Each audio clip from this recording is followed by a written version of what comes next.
जय गुरु जी की प्यारी संगत को मेरा सादर प्रणाम। ये मेरा सौभाग्य है कि आज मैं आपके साथ फिर सत्संग कर रहा हूँ। सत्संग का मतलब होता है सत का संग। जो हमारे साथ सच्ची घटनाएं घटी हैं, जो गुरु जी ने हम पर मेहर की है, हम आपको बताते हैं। गुरु जी ने ये बहुत ही आसान तरीका बनाया है हमारे लिए कि जो सत्संग करे उसका भी कल्याण, जो सुने उसका भी कल्याण। आज मैं आपको अपने छोटे बेटे का सत्संग सुनाता हूँ। वैसे मैं आपको पहले ये बता दूं कि वो गुरु जी से हमसे बहुत बात में जुड़ा था। उसको गुरु जी से एक बहुत बड़ी शिकायत थी।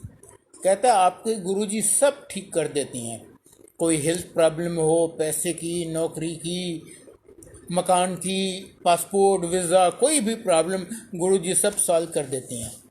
पर वो आपको स्पिरिचुअली एडवांस नहीं करते, वो आपको रब तक पहुंचने का रास्ता नहीं बताते। वो वैसे स्पिरिचुअली काफ़ी एडवांस्ड है, इवन मेरे से ज़्यादा। बाद में उसने रियलाइज़ किया कि अरे गुरुजी तो खुद रब हैं, वो महाशिव हैं। तो वो जब आप यहाँ आ ही गए हो तो वो आपको रब तक पहुँचने का रास्ता क्या बताएं। आज वो हमसे भी ज़्यादा जुड़ा हुआ है गुरु जी के साथ। वो उससे जो फर्स्ट मेजर इंसिडेंट हुआ, मैं आपको वो सत्संग हुआ वो मैं आपको बताता हूँ। सबसे पहले है तो वो इंजीनियर, पर वो शेयर ट्रेडिंग का काम करता था। गुरु जी को ये काम पसंद नहीं था। एक दिन गुरु जी उससे पूछते हैं, तू क्या करता है? इसने बताया। गुरु जी कहते हैं, नहीं, ये काम बंद कर दे, तू नौकरी कर। वो नौकरी करना नहीं चाहता था। वो कहता था मैं किसी की गुलामी नहीं कर सकता, मैं किसी के अंडर काम नहीं करना चाहता। रात को एम्पायर स्टेट में गुरु जी ने ये उसको बोला। अगले दिन उसने ये काम तो बंद कर दिया, पर नौकरी के लिए कहीं ट्राई नहीं किया। वो नौकरी में इंटरेस्टेड नहीं है। कुंवारा है, माँ बाप के साथ रह रहा है, सब खर्चा पानी, कपड़ा लटा मिल रहा है, खाना पीना, कोई फिक्र नहीं है। 6-8 महीने बीत गए। एक दिन फिर गुरुजी उससे पूछते हैं, तू क्या करता है? ये नहीं कहता कि गुरुजी मैंने नौकरी के लिए कहीं ट्राई नहीं किया। कहता है गुरुजी अभी तक तो नौकरी मिली नहीं। गुरुजी कहते हैं 10 दिन में मिल जाएगी। उस 10 दिन में से 8 दिन बीत गए। इसने कहीं अप्लाई भी नहीं किया, कहीं से कोई 1% उम्मीद नहीं है। 8वें दिन शाम को इसको किसी प्लेसमेंट एजेंसी से फ़ोन आता है, भाई साहब आपने 6-8 महीने आपने 2-3 साल पहले कहीं नौकरी के लिए अप्लाई किया था, आप अभी तक इंटरेस्टेड हो नौकरी में? कहते हैं हाँ जी। कहते हैं कल सवेरे 11 बजे फलां जगह इंटरव्यू के लिए पहुंच जाना।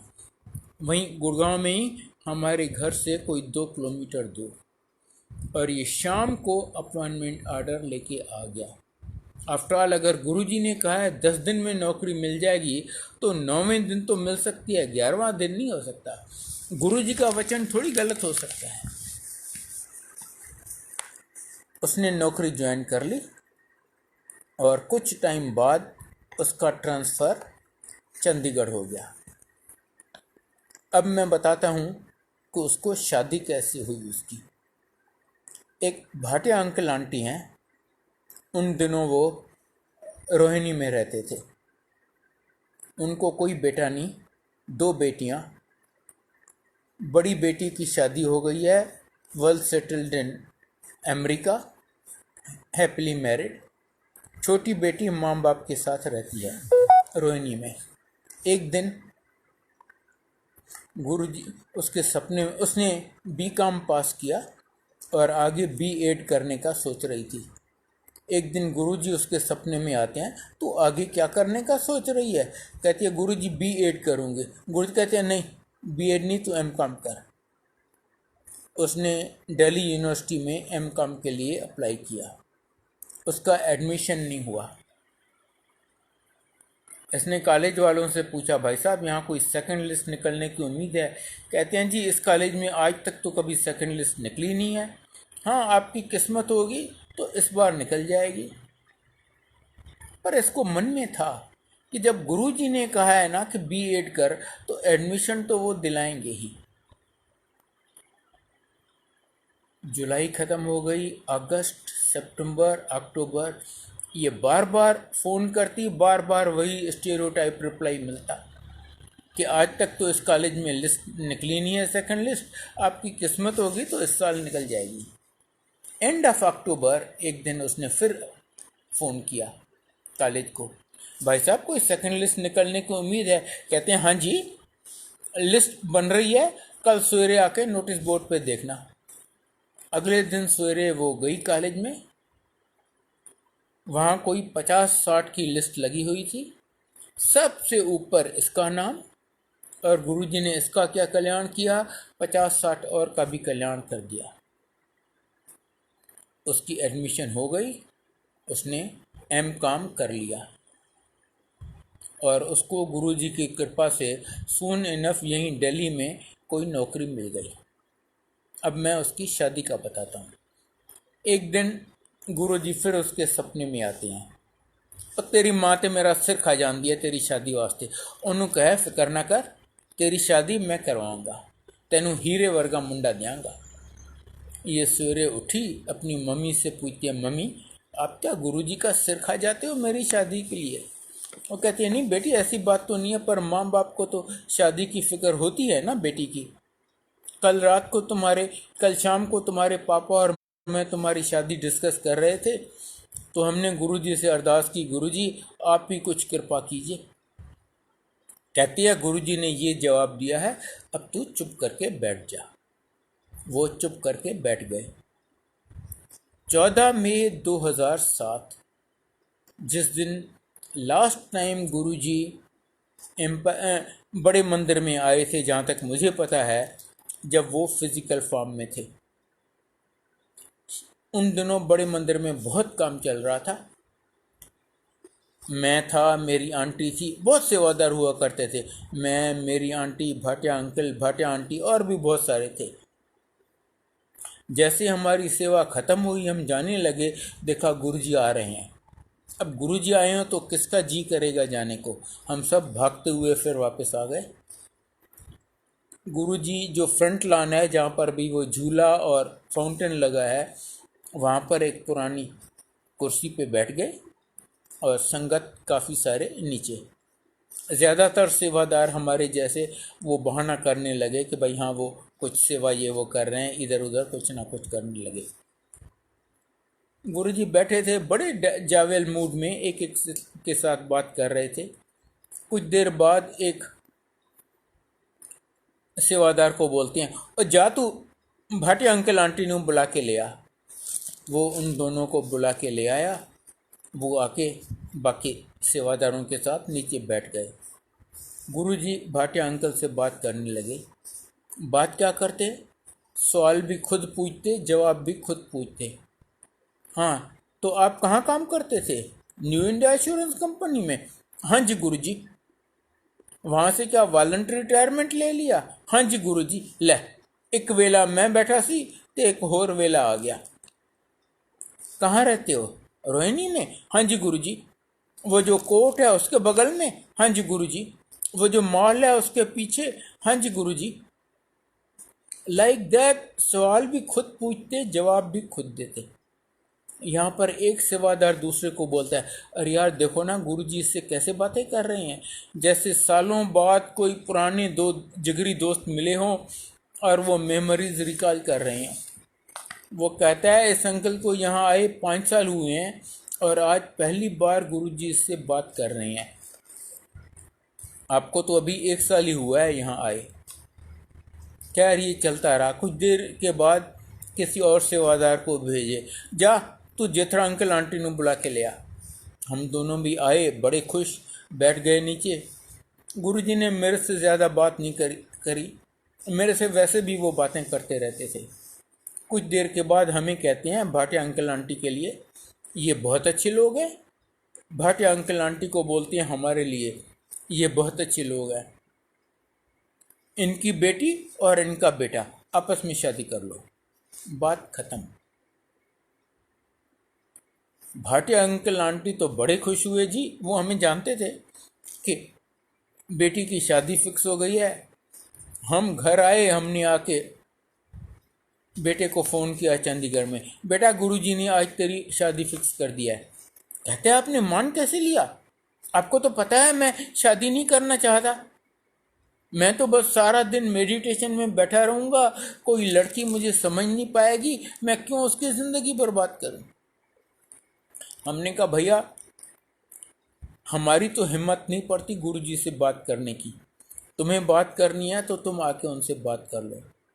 वो जनाब वहाँ चंडीगढ़ से छुट्टी लेके यहाँ आ गया कि गुरुजी को कहेगा नहीं नहीं मुझे शादी नहीं करनी। 27 मई 2007 जिस दिन लास्ट टाइम गुरुजी ने एम्पायर स्टेट में संगत की थी, जब वो फिज़िकल फॉर्म में थे, लगभग 3 बजे हमें लैंडलाइन पे फ़ोन आता है। मेरी आंटी उठाती है, पूछती है आप कौन बोल रहे हैं। मैं गुरुजी बोल रहा हूँ। हाँ जी गुरुजी। गुरु कहते हैं आज शाम को तुम सब लोग एम्पायर स्टेट आ जाओ। हम तो समझ गए कि गुरुजी ने शादी फिक्स की है और बेटा मान नहीं रहा, आज तो अच्छी खासी डांट पड़ जाएगी। अच्छा, तब तक एम्पायर स्टेट में रूल हो गया था कि आप हफ्ते में एक बार ही जा सकते थे और हमारा दिन फ्राइडे था। तो वो बोलती है गुरुजी हमारा तो फ्राइडे दिन होता है, हम तो परसों होके आए हैं। नहीं नहीं आज तुम सब लोग आ जाओ। हम सब लोग गए शाम को एम्पायर स्टेट में। उस दिन लड्डू प्रसाद था, किसी से गुरुजी ने कोई बात नहीं की, लड्डू प्रसाद बांटे, सारी संगत को एक एक लड्डू दिया। मेरे बेटे को 2, भाटिया अंकल आंटी की बेटी को 2। उसके बाद अनाउंस किया आप दोनों की शादी हो गई, आपको अगर फेरी डालनी है तो डाल लो, नहीं डालने तो वो भी नहीं डालो, शादी हो गई, बात खत्म। पर उन्हें पता है ना हम कैसे लोग हैं, हम तो फेरी डालेंगे ही। तो कंडीशन रखी 25 आदमी आपकी तरफ से, 25 इनकी तरफ से, उससे एक ज़्यादा नहीं होना चाहिए, और संगत से किसी को नहीं बुलाना। संगत को तो मैंने मिठाई बांट दी ना इनकी शादी की।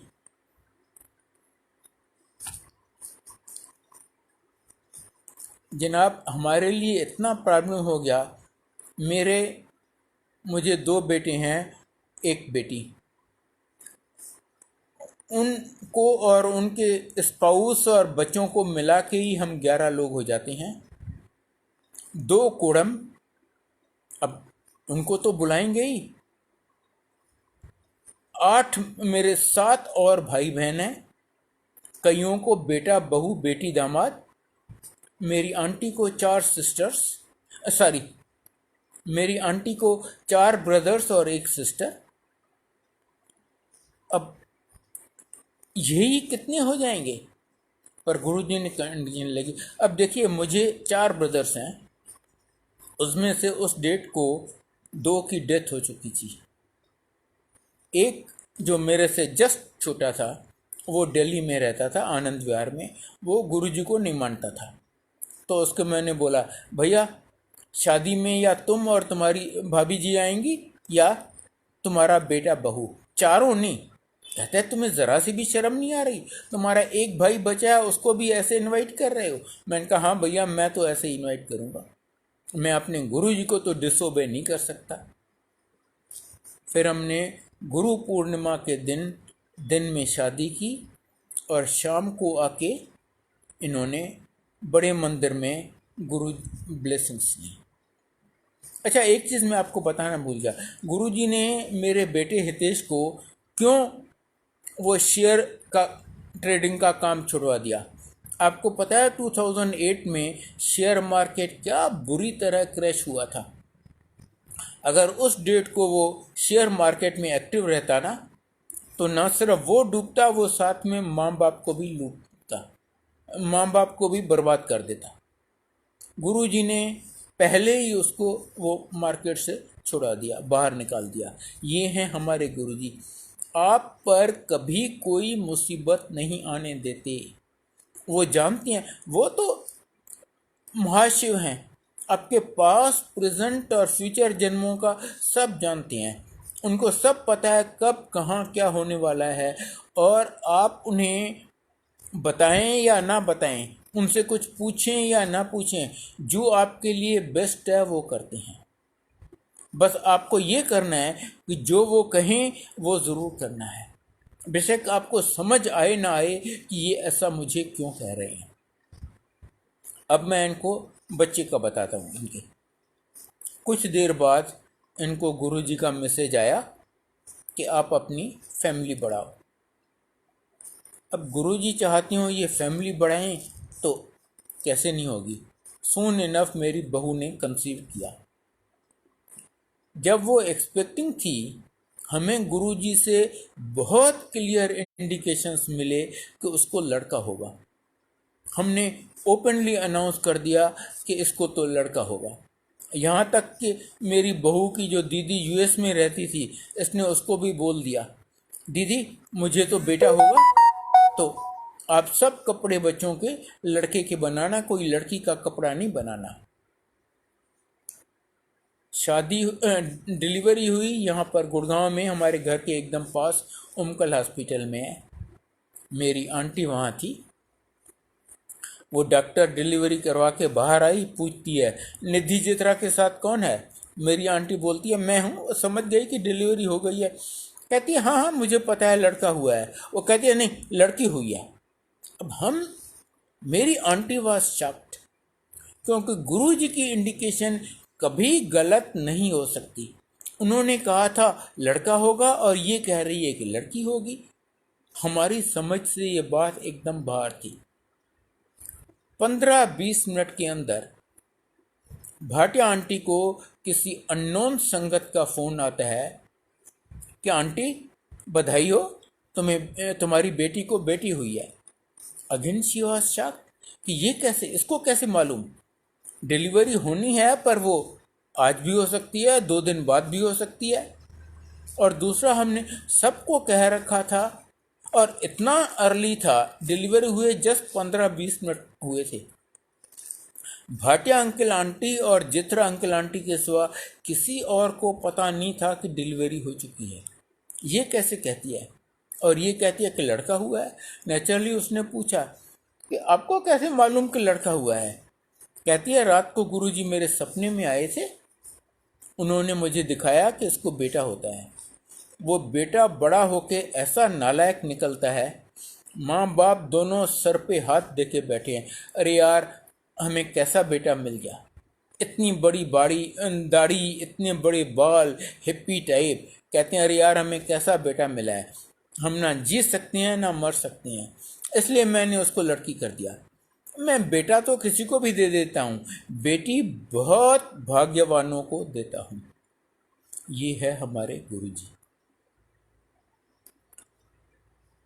गुरुजी लड़कियों की बहुत प्रेज किया करते थे। कहते थे लड़कियां, जो माँ बाप का ख्याल लड़कियां रखती हैं लड़के नहीं रखते, लड़की बहुत भाग्यवानों को देता हूँ मैं।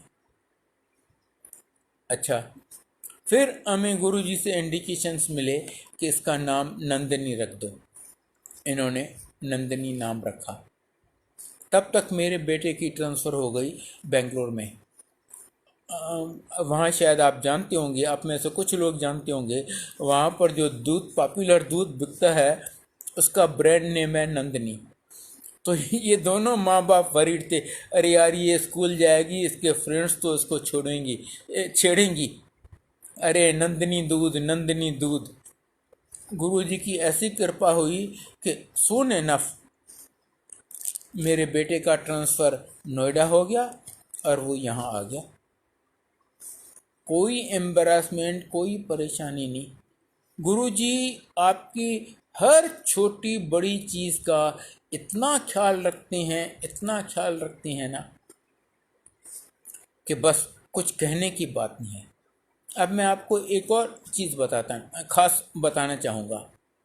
कई लोग बार बार कहते हैं कि अरे गुरुजी तो हमारी सुनते ही नहीं, उस अंकल को उस आंटी को तो गुरुजी ने इतना ने कुछ दे दिया, हमें तो जो चाहिए वो दे ही नहीं रहे, किसी को कोई परेशानी है, किसी को कोई परेशानी है। विश्वास रखिए, गुरुजी के लिए सब बराबर हैं, पर गुरुजी कहते हैं पहले मैं आपके कर्म कटवाऊंगा, आपके 90% कर्म मैं माफ़ कर देता हूँ, और बाकी 10% आपसे वो भी नहीं भुगते जाएंगे, वो मैं आपको भुगतवाऊंगा। वो इसलिए कि आपका सब जन्मों के लिए अकाउंट क्लियर हो जाए, तभी आप मोक्ष के हकदार बन सकते हैं। इसलिए अगर वो आपको सुख देती हैं तो खुश होइए, वो आपको ब्लेस कर रहे हैं।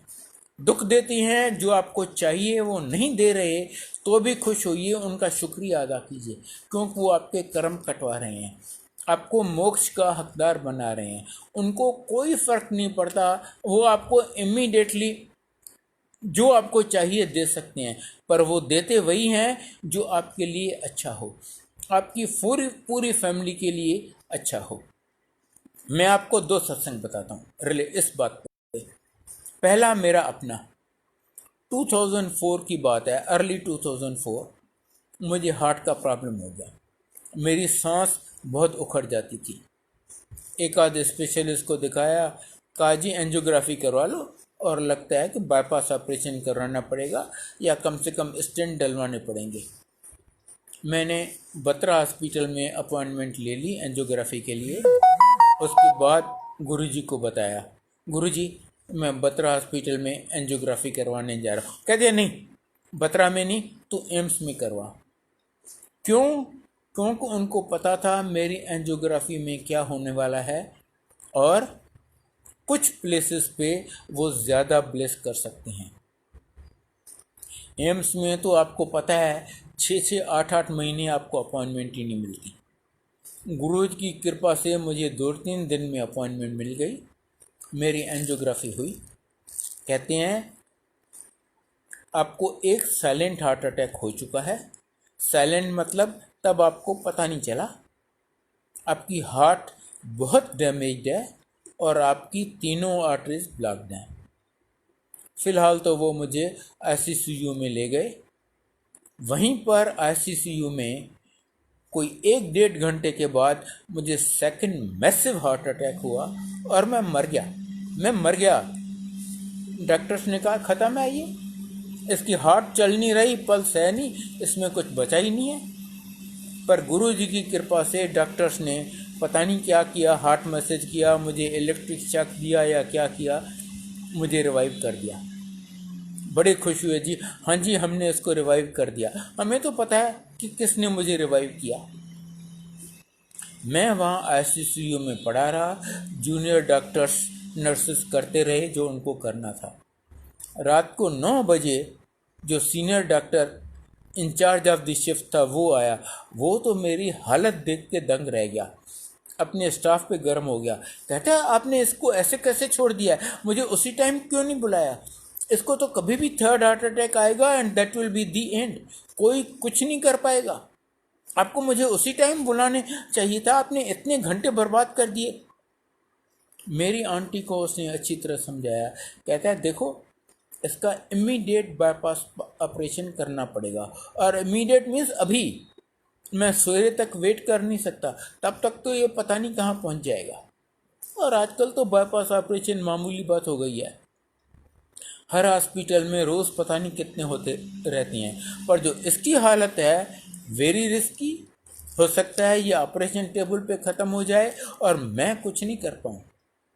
रिस्क आपका है, अगर आप रिस्क लेते हो तो मैं ऑपरेशन करूँगा, वरना ऐसे पेशेंट को मैं हाथ नहीं लगाता। अब हम ऐसे फंसे, आगे कुआं पीछे खाई, समझ नहीं आए क्या करें। मेरी आंटी ने एक सेवादार के थ्रू गुरुजी को मैसेज भेजा, गुरुजी अंकल आईसीयू में है और डॉक्टर ऐसा कह रहा है, हमें तो समझ नहीं आ रहा हम क्या करें। गुरुजी कहते हैं क्या है, डॉक्टर तो चीरेगा फाड़ेगा ही, अंदर जो करना है वो तो मैं करूँगा, करवा लो ऑपरेशन। अब ये सुनने के बाद तो कोई गुंजाइश ही नहीं रही। मेरी आंटी ने उस डॉक्टर को बोला तेरे को जो करना है कर ले।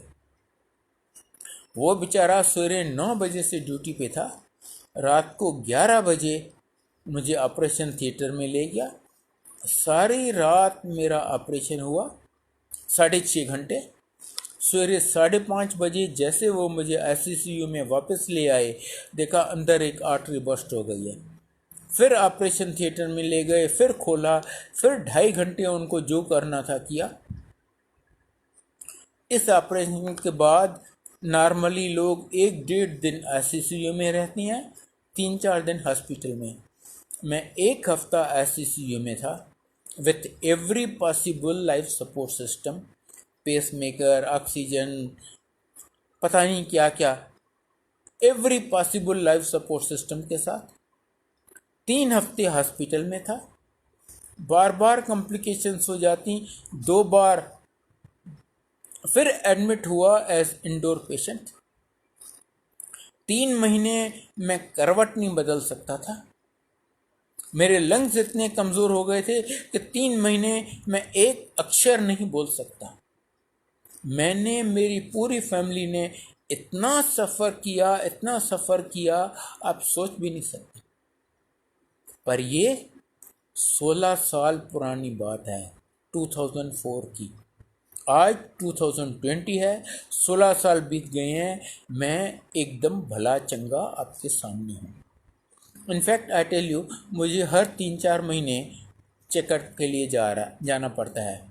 और वो डॉक्टर मेरे से बहुत खुश है, कहता है तुम तो, उसे मैंने थोड़ा बहुत गुरुजी के बारे में भी बताया है। लगभग 2 साल पहले मुझे वो कहता है जो मैंने बाईपास ऑपरेशन किया था उसकी लाइफ तो 7-8 साल होती है। उसके बाद फिर वो आर्टरीज ब्लॉक्ड हो जाती हैं, फिर बाईपास ऑपरेशन करवाना पड़ता है। आपको पता होगा, डॉक्टर मनमोहन सिंह ने भी 2nd टाइम बाईपास ऑपरेशन करवाया था जब वो प्राइम मिनिस्टर थे। कहता है आप मेरे बाईपास ऑपरेशन या इन दवाइयों की वजह से नहीं चल रहे, आप अपने गुरुजी की मेहर से चल रहे हो। ये है हमारे गुरुजी, ये खुद कहता है, ये उसके वर्ड्स है। और जो 16 साल पहले शिफ्ट इंचार्ज था एम्स में, आज वो सोच सकते हैं कितना सीनियर डॉक्टर होगा। अब मैं एक और रिलेटेड केस आपको बताता हूँ। एक गुरुजी का भगत गया डॉक्टर नरेश तिरान के पास, उसकी एंजियोग्राफी हुई। डॉक्टर आके कहता है जी आपकी तो तीनों आर्टरीज ब्लॉक्ड हैं, आप अभी एडमिट हो जाओ, बाईपास ऑपरेशन करवा लो। ये कहता है गुरुजी, डॉक्टर साहब मुझे 1 दिन की मोहलत दीजिए।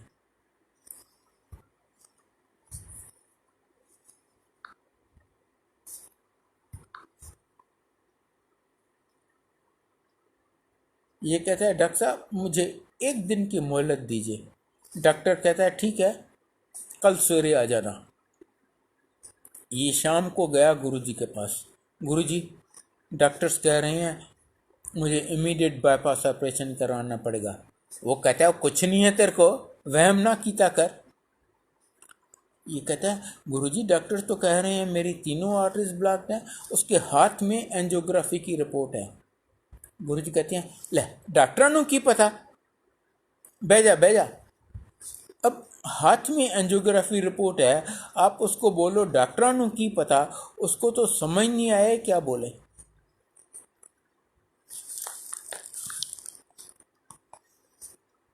बैठ गया। गुरुजी ने एक हाथ में उठाए 5 समोसे और रियल बड़े किंग साइज समोसे उसको दिए, ले ये खा ले। और आप समझ सकते हैं जिसकी तीनों आर्टरीज ब्लॉक्ड हैं उसको 5 बड़े बड़े समोसे दे रहे हैं। एंड आई टेल यू, इतने बड़े समोसे थे कि आई चैलेंज आपसे या मेरे से वो खाए नहीं जाएंगे। उस बेचारे ने धीरे धीरे धीरे धीरे किसी तरह वो खा लिए। गुरुजी ने 2 और दिए, ले ये भी खा ले। उस बेचारे ने वो भी खा लिए। उसके बाद गुरुजी उसको कहते हैं तू एंज नहीं बनेगा, तो कल फिर जाके एंजियोग्राफी करवा ले। उसने भी सोचा हाँ ये ठीक बात है। अगले दिन वो गया डॉक्टर के पास, डॉक्टर साहब मेरी एंजियोग्राफी फिर कीजिए। कहते हैं कल तो तुम्हारी एंजियोग्राफी की है, 1 दिन में क्या चेंज आने वाला है। एंजियोग्राफी में चेंजेस आने में तो सालों साल लग जाते हैं, नॉट इवन मंथ्स। डॉक्टर साहब मैं पैसे दे रहा हूँ ना, आप करो तो सही। उसने जिद करके एंजियोग्राफी करवा ली और डॉक्टर नरेश त्रियान, जो इंडिया का one of the 3 best cardiologist है, आके हाथ जोड़ के इससे माफ़ी मांगने लगा। भाई साहब सॉरी, लगता है मेरे स्टाफ से कोई गलती हो गई है, कोई रिपोर्ट्स में मिक्सअप हो गया है। कल वाली एंजियोग्राफी में तीनों आर्टरीज ब्लॉक्ड हैं और आज वाली एंजियोग्राफी में तीनों आर्टरीज एकदम clear like a 20-year-old young mans. ये दोनों रिपोर्ट सेम आदमी की हो ही नहीं सकती। लगता है मेरे स्टाफ ने कुछ मिक्सअप कर दिया है रिपोर्ट्स में। ये कहता है नहीं डॉक्टर साहब, आपकी स्टाफ की कोई गलती नहीं है, कोई दोष नहीं है, ये मेरे गुरुजी की मेहर है। वो कहता है मैं ऐसे गुरु को मिलना चाहता हूँ। वो अपनी पूरी टीम लेके गुरुजी के पास पहुँच गया और उसकी अपनी वाइफ मधु तिरान को स्किन कैंसर था जो गुरुजी ने ठीक किया। तो देखिए इस अंकल की गुरुजी ने 7 समोसे खिला के सारी आर्टरीज क्लियर कर दी। मेरी भी तो कर सकते थे ना, नहीं की। मुझे बोला तू ऑपरेशन करवा लेना। क्यों? मेरे पिछले जन्मों के कर्म उस अंकल से बहुत खराब रहे होंगे। बोले बेटा मैं तेरे साथ हूं ना, तू भुगत ले। गुरुजी कहते हैं आपके 90% कर्म मैं माफ़ कर देता हूँ और बाकी 10% तो आपको भुगतने पड़ेंगे। अगर इस जन्म में आपने नहीं भेजे भुगते, जब मैं आपके साथ हूँ, जब मैं आपको इतनी हेल्प कर रहा हूँ, तो विश्वास रखिए आपको फिर आना पड़ेगा वो जन्म लेके, और तब तक ये आपके पाप और बढ़ जाएंगे विथ कंपाउंड इंटरेस्ट, और आपको वो कर्म तो भुगत नहीं है। इसलिए जो आपको चाहिए गुरुजी दे रहे हैं तो बहुत खुश होइए, आपको ब्लेस कर रहे हैं। नहीं दे रहे, आपको तकलीफ में रख रहे हैं, आपको परेशानी में रख रहे हैं, तो भी खुश होइए, उनका शुक्रिया अदा कीजिए। वो आपके कर्म कटवा रहे हैं, आपको मोक्ष का हकदार बना रहे हैं। बस उन पे विश्वास रखिए। गुरुजी बार बार कहते हैं मंगो नहीं मनो, और वो आपको वो देंगे जो न सिर्फ आपके लिए पर आपकी पूरी फैमिली के लिए, आपके हस्बैंड वाइफ, बच्चों, माँ बाप, भाई बहन, सब के लिए जो बेस्ट होगा गुरुजी वही देंगे। विश्वास आपको रखना है, अपना विश्वास मत डोलने दीजिए। जो भी आपको चाहिए मिल रहा है या नहीं मिल रहा, प्लीज़ विश्वास मत डोलने दीजिए। और आप बहुत जल्द देखेंगे कि जितना आप सोचते हैं उससे बहुत ज़्यादा ले जाते हैं, बिन मांगे, बिन एक अक्षर मांगे बोले। आई थिंक आज मैं यहीं स्टॉप करूँगा, फिर कभी अगर गुरुजी ने चाहा तो आपके साथ सत्संग करने का मौका मिलेगा। May Guruji bless each and every one of you. जय गुरुजी, जय गुरुजी, जय गुरुजी।